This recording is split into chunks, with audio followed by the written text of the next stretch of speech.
शासक वर्ग नहीं बदलेगा, हमारी समस्याओं का समाधान नहीं होगा। ये लाइन याद रखो, जब तक शासक वर्ग नहीं बदलेगा हमारी समस्याओं का समाधान नहीं होगा। क्यों? इतिहास का एक बिंदु बताना चाहता हूं। हमारे पूर्वज कभी भी दूसरे समाज के नेतृत्व में लड़ाई नहीं लड़े। देश आजाद होने से पहले कोई भी लड़ाई लड़े होंगे हमारे पूर्वज। अंग्रेजों के जमाने में सबसे ज्यादा आदिवासी पूर्वजों ने लड़ाइयां लड़ी, यहां तक कि महिलाओं ने भी लड़ाई लड़ी, लेकिन आदिवासियों के नेतृत्व में ही लड़ाई लड़ी। कभी भी गैर आदिवासियों के नेतृत्व में लड़ाई नहीं लड़ी।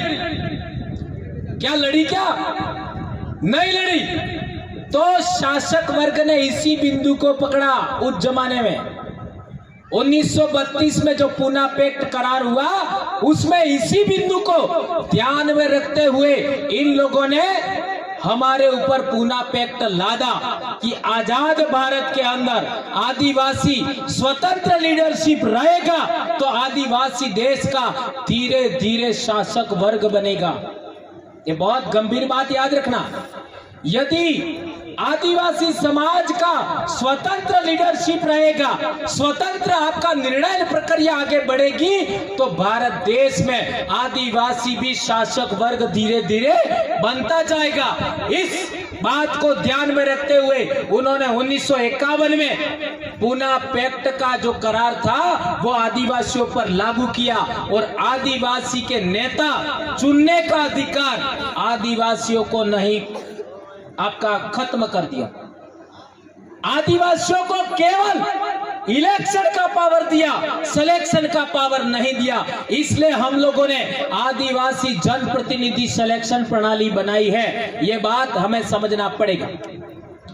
एक और उदाहरण देना चाहता हूं मैं कि आप लोगों ने कहानी सुनी होगी। ये कहानी बहुत प्रेरणादायक है कि एक जंगल में आग लग गई।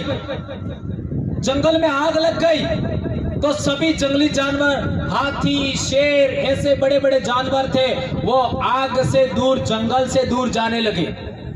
तो एक चिड़िया थी, उसने चोंच में भर करके पानी ले जा करके आग बुझाने का प्रयास किया। तो सभी जानवर हंस रहे थे। ऐसा कहानी लंबी है लेकिन मैं शॉर्ट में निपटा देता हूं। तो आपका चोंच में ले जाकर के आग बुझाने का प्रयास किया तो कई जानवर उस पर हंसने लगे। ये एक कहानी है, ये कोई सच नहीं है, पहले ध्यान रखना। कहानी के माध्यम से, उदाहरण के माध्यम से समझाने का तरीका है, ठीक है। फिर पहले इस तरीके की कहानियां होती थी, ऐसे कहानियां मैं कभी सुनाता नहीं हूं क्योंकि कहानियों में मेरा इतना ज्यादा आपका विश्वास नहीं है। खाली एक कहानी के माध्यम से एक उदाहरण है, उदाहरण को समझना है, क्या कहना चाहते हैं वो समझना है। तो वो चिड़िया है, वो चोंच में ले जाकर के पानी आपका आग बुझाने का प्रयास करती है तो सभी जानवर हैं वो इस पर हंसते हैं कि ये क्या कर रही है, इससे कोई आग बुझ जाएगी क्या। तो आपका बंदर भी हंसे, दूसरे जानवर भी हंसे। फिर हाथियों ने भी देखा कि ये चिड़िया क्या कर रही है। उन्होंने पूछा तू क्या कर रही है? तो मैं आग को बुझाने का प्रयास कर रही हूँ। आपके आग बुझाने से क्या, आपका चोंच में भर के पानी ले जाने से आग बुझेगी क्या? तो चिड़िया ने कहा कि जब इस जंगल का इतिहास लिखा जाएगा, इस जंगल का जब इतिहास लिखा जाएगा तो तुम्हारा नाम जंगल की आग बुझाने वालों में नहीं आएगा और मेरा नाम जंगल की आग बुझाने वाले में आएगा। ये कहानी आप लोगों ने कई बार सुनी होगी।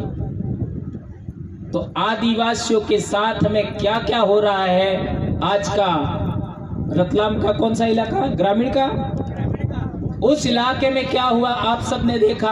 अभी बदनावर का उदाहरण देख लो, इसमें क्या हुआ आप सबने देखा। बुरहानपुर में क्या हुआ आप सबने देखा। नेमावर में क्या हुआ आप सबने देखा। गुना में क्या हुआ आप सबने देखा। महू में क्या हुआ आप सबने देखा।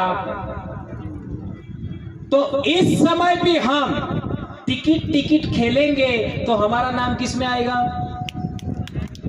है? समाज को बर्बाद करने वालों में आएगा।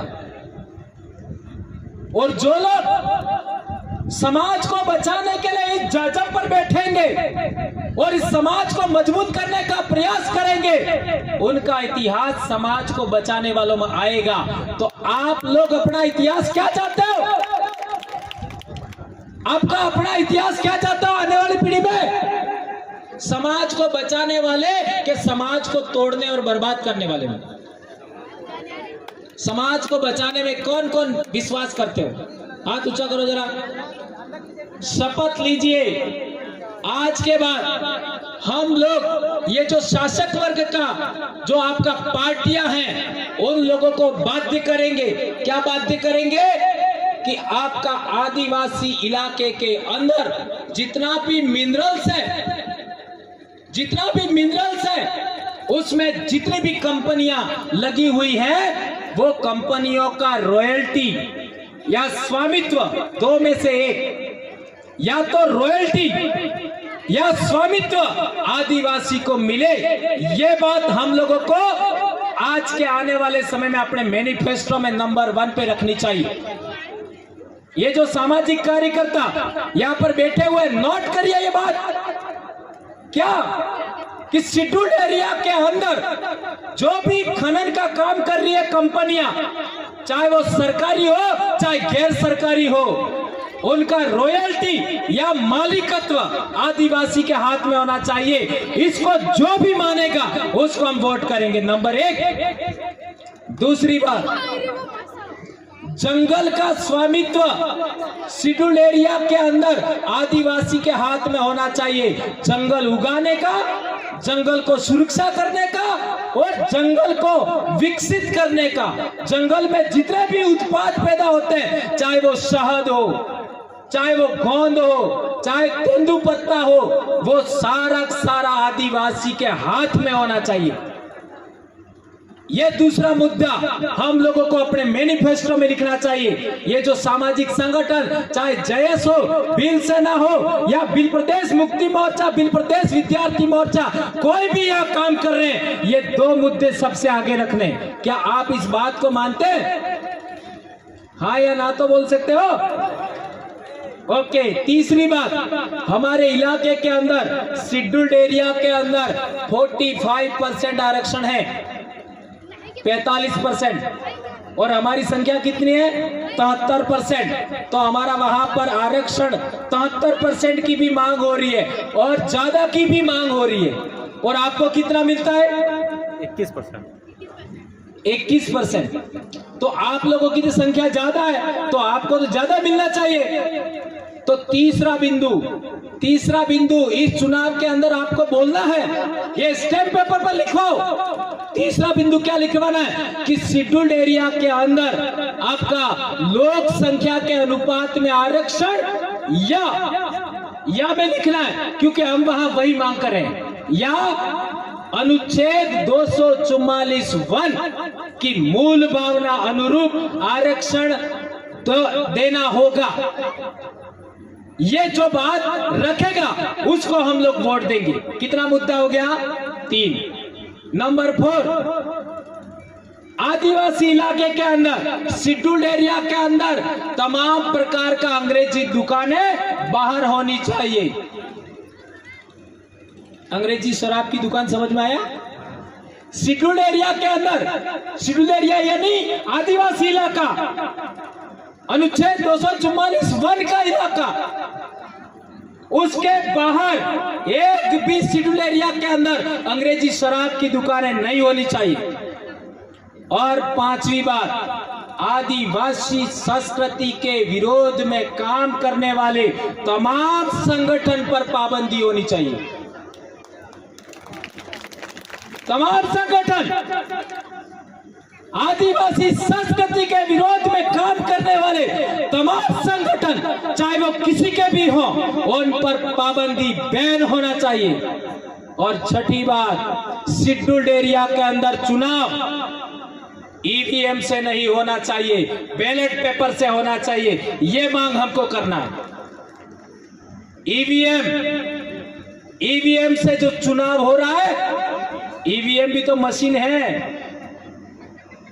अरे यहां बैठ करके, धरती पर बैठ करके चंद्रमा पर या मंगल ग्रह पर आपका जो क्या कहते हैं उसको, उपग्रह सैटेलाइट, वो संचालित हो सकता है, तो दिल्ली में बैठ करके ईवीएम संचालित नहीं हो सकता। ये बात समझनी होगी। और आज की तारीख में देश भर में बड़ा मूवमेंट चल रहा है ईवीएम बैन का, उसको हमें समर्थन करना चाहिए। 6 मुद्दे हो गए।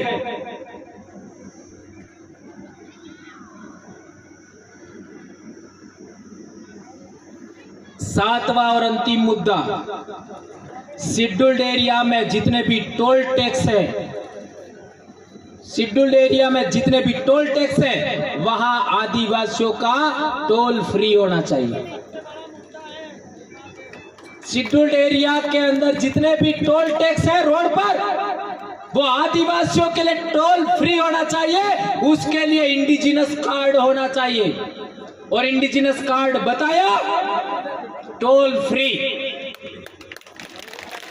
कितने मुद्दे हो गए? 7।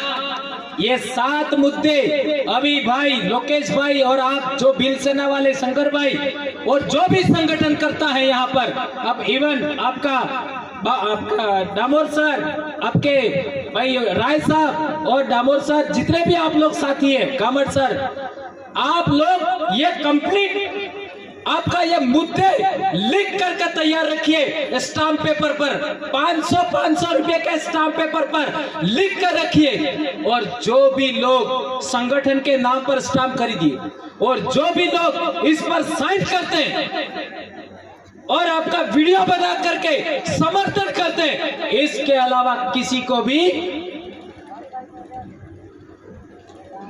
क्या वोट नहीं करना।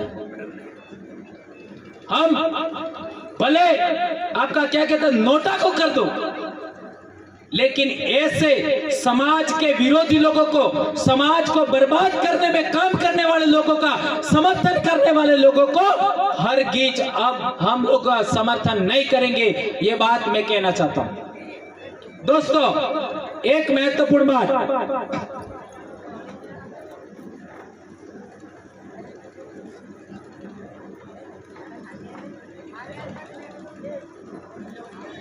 एक महत्वपूर्ण बात और मैं आपके बीच में कहना चाहता हूं कि आज हमारा मध्य प्रदेश, आज आपका महाराष्ट्र, गुजरात, राजस्थान, इस पूरे बेल्ट के अंदर हमारा बहुत बड़ा सामाजिक जन जागरण चल रहा है।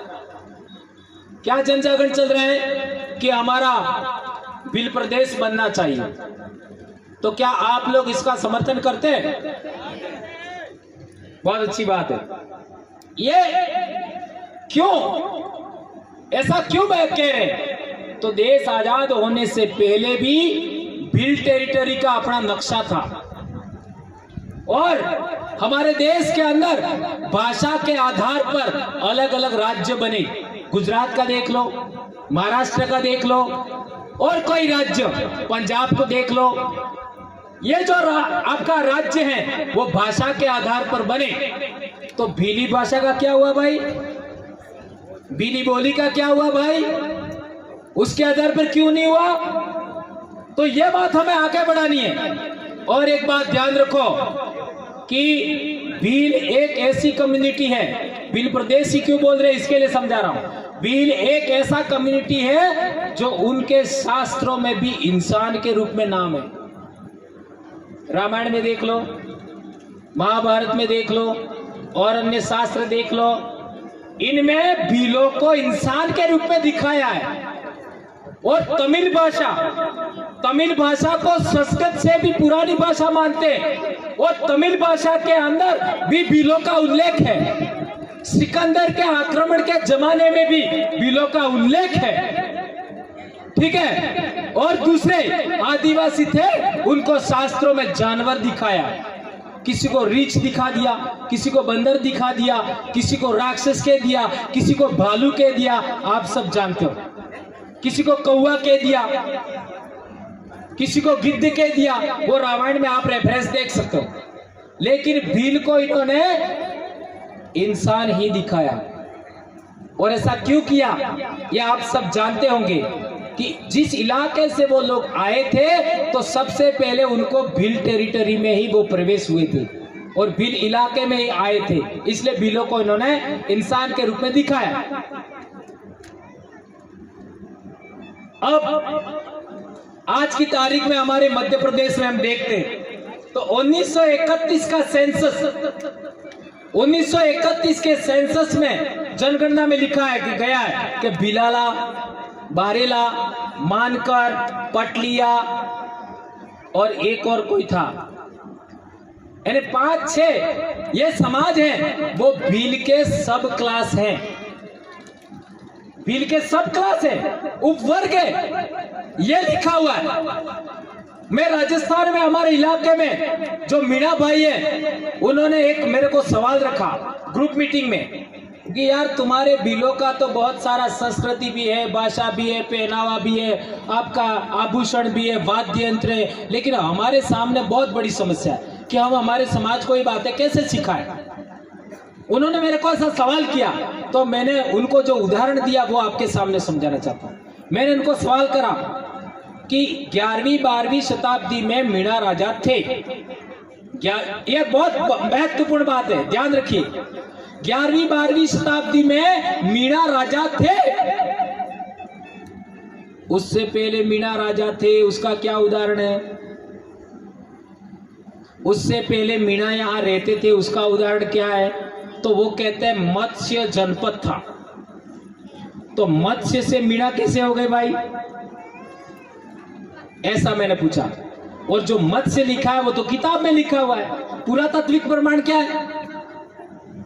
पुरातात्विक प्रमाण का मतलब जमीन के अंदर कोई चीज निकली, कोई सिक्का निकला, कोई शिलालेख निकला जिसके ऊपर आपके समाज का कोई प्रमाण है तो बताइए। तो वो तो निरुत्तर हो गए, उनके पास कोई उत्तर नहीं था। फिर मैंने एक उदाहरण दिया कि आपका टोंक देख लो, आपका दोसा देख लो, इस इलाके में मंदसौर से लगा करके, मंदसौर से लगा करके दिल्ली तक मालव गणसंघ के सिक्के मिले हैं, शिलालेख मिले हैं। तो ये मालव गणसंघ कौन था? ये उनसे मैंने सवाल किया, मालव गणसंघ कौन था? तो उनको पता ही नहीं। फिर मैंने बताया उनको मालव गणसंघ से ही आपका मीणा कम्युनिटी का नामकरण हुआ है। ये बात मैंने बताई तो उन्होंने रिसर्च किया और वो सही स्थिति पर पहुंच गए। आज की तारीख में ये मीणा भाइयों का भी जन जागरण तेज गति से होने लगा है। अब तो वो शादी का कार्ड तक बदल दिए। अपना जो शादी का कार्ड है उसी कार्ड कैसे अभी वो शादी कर रहे हैं। अभी इधर से पुजारी बुला रहे कि हमारा पूजा विधान के लिए आप लोग पधारिए, और ये भी हो रहा है, बहुत सारा परिवर्तन हो रहा है। तो मैं आप लोगों से कहना चाहता हूं कि 12वीं शताब्दी से पहले भील के अलावा यहां पर दूसरे नाम कहां हैं? कहां है? बारेला नाम कहां है? भिलाला नाम कहां है? मानकर नाम कहां है? पटलिया नाम का है? ये बात कई लोगों को बुरी लगेगी, लेकिन ये मैं क्यों कहना चाहता हूं, ये बहुत बड़ी बात है। क्यों कहना चाहता है? बहुत बड़ी बात है। आदिवासियों के अंदर ऊंच नीच नहीं होता। मैं ऊंचा, तू नीचा, तू नीचा, तू नीचा, ये नहीं होता। नंबर 1, आदिवासियों में छुआछूत नहीं होती। नंबर 2, नंबर 3, आदिवासियों में श्रेणीकरण नहीं होता। नंबर 4, आदिवासी समुदाय होता है, कोई जाति नहीं होता, और वो गणतंत्र के आधार पर होता है। यदि मध्य प्रदेश के अंदर भील, भिलाला, पटलिया, बारेला के बीच छुआछूत बंद नहीं हुआ, स्तरीकरण बंद नहीं हुआ, श्रेणीकरण बंद नहीं हुआ, ऊंच नीच का भाव खत्म नहीं हुआ। आप लोग जो जाति के रूप में बदल रहे हो वो रुका नहीं, तो आप लोग आदिवासी नहीं रहोगे, आप लोग जाति में बदल जाओगे। ये बात ध्यान रखो। इसलिए ये जो बात मैंने बोली है आपके समर्थन में बोली है, आपके नुकसान के लिए नहीं बोली है। इसका उदाहरण देना चाहूंगा। ये गुजरात हमारे पड़ोस में, मेरा खुद का तहसील सिमलवाड़ा का उदाहरण दे रहा हूं। मेरा तहसील 3 तरफ से गुजरात से लगा हुआ है, और उधर मेरी तहसील के अंदर गुजरात बॉर्डर पर डामोर जनजाति रहती है। डामोर, मैं खुद डामोर हूं, मैं परमार डामोर हूं। तो डामोर जनजाति वो थोड़ा सा सेपरेट है। वो सेपरेट क्यों है वो अभी मैं उदाहरण नहीं देना चाहता क्योंकि समय नहीं है। तो वो लोग हमारे इलाके के अंदर तो अनुसूचित जनजाति है, और बॉर्डर क्रॉस किया तो उनको ओबीसी का भी सर्टिफिकेट नहीं मिलता है। ओबीसी से भी बाहर 2006 तक उनको अनुसूचित जनजाति का प्रमाण पत्र मिलता था, आज खत्म हो गया डामोरों का। ये गुजरात का उदाहरण। और उनके गोत्र क्या है? कटारा, खाट, पगी, ये गोत्र है जो हमारे हैं। और तो और एक परिवार, एक ही बाप के बेटे, एक परिवार राजस्थान बॉर्डर में उसको एसटी का सर्टिफिकेट मिलता है, वो ट्राइबल है। और एक परिवार उधर उसको आपका जनरल से फाइट करना पड़ता है। यही स्थिति मैं हमारे इलाके में कहता हूं कि संत सुरमाल महाराज के भगत हैं, बहुत जल्दी 10 साल के अंदर आदिवासी की लिस्ट से बाहर हो जाएंगे। ये बात मैंने पिछले 4 साल से लगातार बोलता हूं। कई लोगों को बुरा लगा, और अभी संत सुरमाल महाराज का भगत परिवार है, उनके वंशज है, उन्होंने भी पिछले कार्यक्रम में कहा कि ये भंवर भाई कह रहे हैं उनके साथ हो जाओ, ये सही कह रहे हैं। और इसलिए मैं कहना चाहता हूं, मैं किसी से डरता नहीं हूं। चाहे कोई मेरे को कार्यक्रम में बुलाओ चाहे नहीं बुलाओ, मैं जहां भी जाता हूं वहां जो बात सही है और कोई नहीं बोलेगा वही बात मैं बोलता हूं, वही बात बोलता हूं। और आपने झाबुआ में भी देखा होगा, अभी छोटा उदयपुर में भी आपने देखा होगा, अभी मैं सातपुड़ा गया था वहां भी देखा होगा आपने। मैं कभी किसी के आगे जो बात कोई नहीं बोलता तो भी मैं बोल देता हूं। तो ये बात मैं आपके बीच में रखना चाहता था। यहां पर भी यही हालात आएंगे जो वहां गुजरात में डामोरों को आए, और हमारे इलाके में तो अभी सुधरने लग गए, लोग समझने लग गए कि नहीं, हमारा धर्म भी आदिवासी है और हमारा समुदाय का नाम भी आदिवासी है। अभी इस पर बच्चा बोलने लगा है, तो ये बात आपको भी ध्यान रखना होगा। और जो लोग धर्मांतरित हो गए, अब धर्मांतरित हो गए शब्द भी गलत है। यदि धर्मांतरित हुए तो कौन से धर्म से दूसरा बदला? आदिवासी तो धर्म पूर्वी संस्कृति को मानते हैं, ठीक है, लेकिन हमारे लोग क्या करते हैं? जो लोग आदिवासी संस्कृति से बाहर धर्म की ओर चले जाते हैं, वो आदिवासी संस्कृति के अनुसार नाम नहीं रखते। सही है गलत है? हमारे पिछले ये डिलिस्टिंग वाला मामला चल रहा था, तो कुछ लोगों ने मेरे पास आए थे, इसका क्या करें? तो मैंने उनको पूछा कि तुम्हारे बच्चों का नाम क्या है? तो उनको समझ में आ गया, पकड़ लिया हमको। क्या नाम है?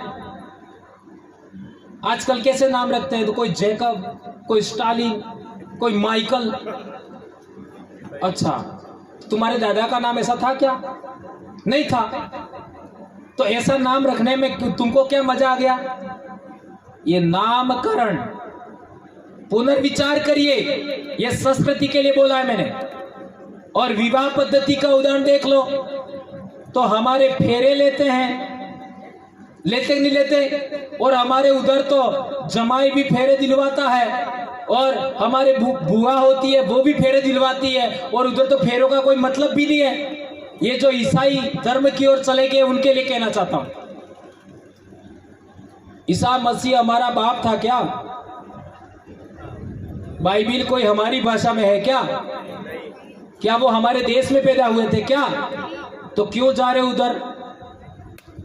है? यदि आपको आदिवासी धर्म पसंद नहीं है तो भील धर्म ऐसा कहो। भीली धर्म है और भीली संस्कृति से बाहर नहीं जाना है। अब दूसरे धर्म, इधर खानदेश का उदाहरण देखो, कई हमारे भील हैं वो मुस्लिम भी बन गए। क्या कुरान तुम्हारी भाषा में लिखा हुआ है? क्या मोहम्मद हमारा बाप था क्या? क्या वो हमारा भील था क्या? तो क्यों जा रहे उधर? अरे भैया, उधर उन लोगों का शासन था, अंग्रेजों का शासन था, तब ईसाई बन गए। वो शासन गया, अब नहीं है तो वापस आ जाओ। मुगलों के जमाने में मुसलमान बन गए, अब उनका राज नहीं है, चले गए, कोई बात नहीं, वापस आ जाओ। और वापस किस में आना है? भीली संस्कृति में आना है, ये कहना चाहता हूं। और कई सारे लोग हैं, पहले हमारे इलाके में हम बताते हैं कि हमारे इलाके में पुजारा होता था, वो आग की पूजा करता था। हमारे विवाह होता था, बुआ होती है वो फेरे दिलवाती है, मामा होता है वो लाड़ी के कपड़े पहना करके, आपका लाड़ी का कपड़ा दो प्रकार का होता है, एक बुआ लाती है और एक मामा लाता है। और वो गोत्रेज होता है ना, बराड़ी, वहां लाड़ी बैठती है, वहां से उठा करके मामा मंडप में लाता था। तो मामा और बुआ और कोटवार जो पूजा करने वाला, इन तीन के बगैर विवाह नहीं होता था। तो आजकल लोग क्या कर रहे हैं? उनको बुला करके पूजा कराते हैं और फिर ऐसे फेरा दिलाते हैं। हमारे फेरे कैसे लेते हैं? ऐसे लेते हैं। उनकी तरफ भी नहीं जाना है और न जाने क्या मंत्र पढ़ते हैं, है? अब क्या मंत्र पढ़ते हैं कुछ समझ में नहीं आता है। ये कांति भाई बोलते हैं, हमारे कांति भाई को इसका अर्थ पता है, मेरे को नहीं पता है। और कांति भाई महीने डेढ़ महीने में ठीक हो जाएंगे, फिर इनको पूछ लेना आप, ठीक है? तो विवाह, दूसरा, पहला नामकरण, दूसरा विवाह, और तीसरी हमारी पूजा पद्धति। आदिवासी प्रकृति को मानता है, नंबर एक। दूसरा, प्रकृति के नियमों को मानता है, नंबर दो। और तीसरा, आदिवासी अपने पूर्वजों की पूजा करता है। इसके अलावा आदिवासी का जो मूल धर्म है, आदिवासियों की पूजा पद्धति है, इसके अलावा कुछ भी नहीं। प्रकृति में पेड़ पौधे आ गए, जीव जंतु आ गया, आसमान आ गया, धरती आ गया, नदियां आ गई, जीव जंतु कीड़ी चींटियां आ गई, अनाज आ गया, फल फ्रूट आ गए, सब आ गया। और प्रकृति का नियम देख लीजिए, होली आती है तो अपने आप अपने पैरों में उमंग आती है। होली का समय आता है, अपने आप अपने पैरों में उमंग आती है, और उसी उमंग से आपका बोंगरिया, क्या बोंगरिया बोलते हैं ना, वो हाट लगता है, गल का कार्यक्रम होता है। वो आज करके दिखा दो जरा। अरे आज बोंगरिया जैसा मजा आज करके देख लो, संभव है क्या? नहीं है संभव। हमारे बारिश के अंदर धान रोपते हैं, हाड़ तुम्हारे हो गए, हाड़ रोपे तो वो अपने आप गीत याद आते हैं, अपने आप। वो आज गीत याद करके दिखा दो। तो मौसम के अनुकूल हमारे समाज का एक दिनचर्या भी था और वार्षिक चर्या भी थी। वार्षिक चर्या पूरे साल का सिस्टम था, उस सिस्टम के अनुसार पूजा होता था, और वो पूजा निश्चित अवसर पर होती थी। हमारे इलाके में अक्सर वो पूजा रविवार को ही होती है, शनि और रविवार को। शनिवार के शाम से रविवार तक 2 दिन। और उस पूजा पद्धति में महुए वाला अर्क डालना जरूरी है। क्यों डालना जरूरी है ये बाद में समझाऊंगा। और फिर भोग लगाना जरूरी है। भोग ये तो आप समझते हो, है ना? वो क्यों जरूरी है? क्योंकि हमारे पूर्वजों की पूजा होती है वो। और पूर्वज जो खाते थे, पूर्वज जो पीते थे, उसका भोग लगाते। आदिवासियों में मान्यता है कि हमारे पूर्वज मरने के बाद हमारे आसपास ही रहते हैं।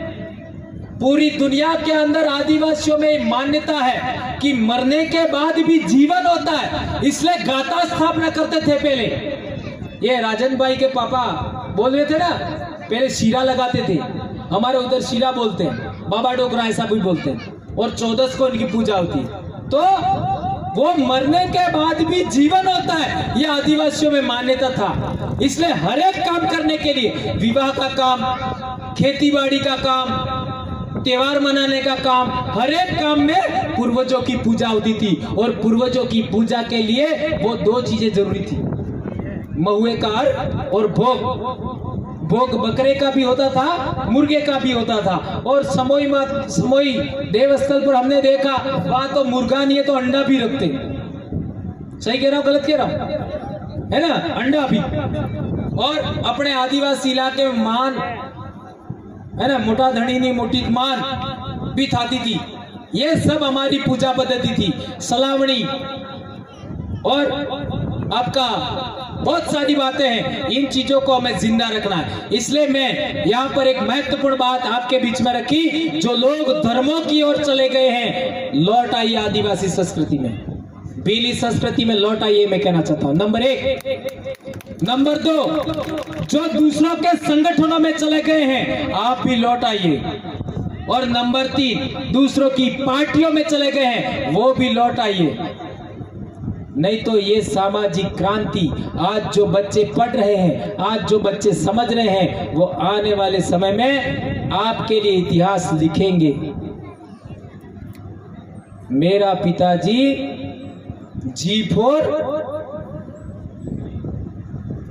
समाज का गद्दार था, ये कहेंगे, ये सच है। क्योंकि जिस तरीके से जंगल में वो चिड़िया चोंच में पानी भर करके ला रही थी, उसका इतिहास किस रूप में लिखा जाएगा, ऐसा उसने कहा था। जंगल की आग बुझाने में, और हाथी क्या कर रहे थे, जा रहे थे। फिर हाथियों को भी समझ में आया, और हाथियों में सुंड में भर भर करके पानी लाए और सभी जानवरों को आह्वान किया, तो जंगल की आग बुझाने में कामयाब हो गए। तो मध्य प्रदेश में भी बहुत मोटे मोटे हाथी है, महारथी। उन बड़े बड़े हाथियों को जगाने के लिए बात मैंने बोली है, इसलिए बुरा मत मानिए। मेरे जैसे तो जैसे कई सारे आदमी मध्य प्रदेश में इतने मोटे हैं कि मेरे जैसे तो 5 हो जाए, इतने हैं ना मोटे, शक्तिशाली हैं। इसलिए मैं जब भी गुजरात में जाता और मध्य प्रदेश में आता हूं, कहता हूं कि ये महारथी एक बार सुधर गए, समझ गए, अनुशासित हो गए, तो मेरा भी काम पूरा हो जाएगा।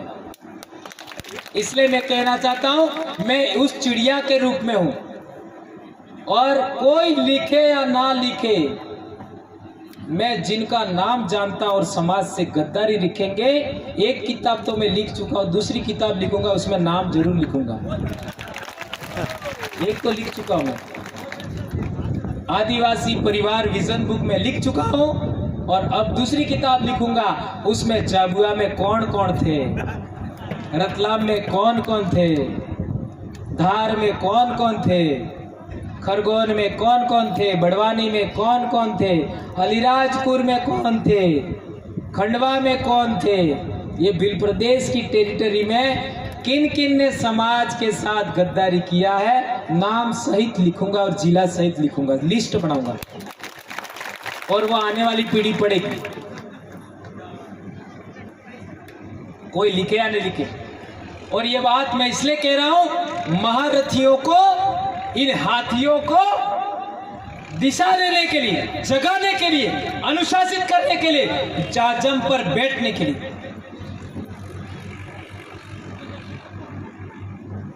अपने इस इलाके के अंदर मिंडा गांव है, कहाँ है?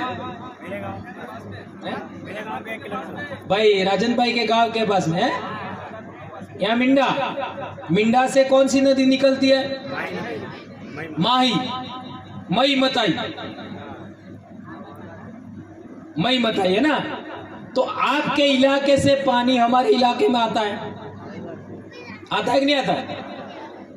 और वहां पर 3 नदियां, एक नदी प्रतापगढ़ साइड से आती है, एक नदी उदयपुर साइड से आती है और एक आपके इलाके से। तो वहां पर हमारे गुजरात के भी लोग, हमारे राजस्थान के भी लोग, वो अपने पूर्वजों का फूल विसर्जन करते हैं। फूल का मतलब हमारे जो लोग दफनाते हैं लोगों को, गोविंद गुरु वाले दफनाते हैं, दफनाते वो क्या करते? तो नाखून और एक बाल, ये दोनों काट करके ले लेते हैं और फिर माई पूनम के दिन, माघ पूनम, माघ पूनम के दिन वहां विसर्जित करते हैं। और जो लोग जलाते हैं वो हड्डियां, अवशेष वो ले लेते हैं और माघ पूर्णिमा को वो भी प्रवाहित करते हैं। तो आप में से बिल कितने हो? ये तेरी तो सारे बिल है। आप कहाँ लेके जाते हो? है? कौन सी नदी? माई। अच्छा माई, ओके ओके, अच्छा है। माही नदी में ही प्रवाहित करते हो, चलो बेणेश्वर आके मिल जाएंगे, है ना। लेकिन गंगा नदी में लेके जाओगे तो कभी मिलेंगे? तो कई लोग हमारे इलाके में गंगा जल का वो उद्यापन भी करते हैं। आपके इधर होता नहीं है? होता है इधर। हाँ, तो ये कल्चर हमारा नहीं है। अब एक महत्वपूर्ण बात कहना चाहता हूं। माही नदी, माही नदी इलाका, साबरमती नदी इलाका और लूनी नदी का इलाका, नर्मदा का इलाका और तापी का इलाका और थोड़ा बहुत गोदावरी का इलाका, ये पूरी पट्टी के अंदर भील आदिवासी बाहुल्य इलाका है। और इस इलाके में जितने भी भील के अलावा जनजातियां हैं वो भी भीलों से ही बनी होंगी, उनका सब क्लास होगा, ऐसा मुझे लगता है।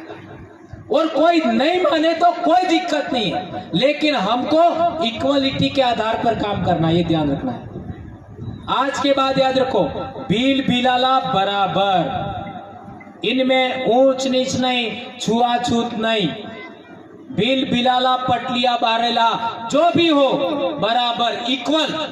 नंबर 1, छुआछूत नहीं बरतेंगे, विवाह नहीं हो चलेगा आपस में, एक जैसा पहनावा नहीं हो तो चलेगा, एक जैसे गहने नहीं हो तो चलेगा, जितनी विविधता ठीक है, लेकिन 2 बातें, एक तो छुआछूत, एक ऊंच नीच, हरगिज नहीं करना है। और जाति में नहीं बदलना, याद रखना, जाति में ऊंच नीच और छुआछूत नहीं करोगे तो जाति में नहीं बदलोगे। और एक महत्वपूर्ण बात, भोजन भी, भोजन के मामले में भी हमें भेदभाव नहीं करना है। ये बात आज आपके बीच में मैं रखना चाहता हूं, ठीक है? अच्छा।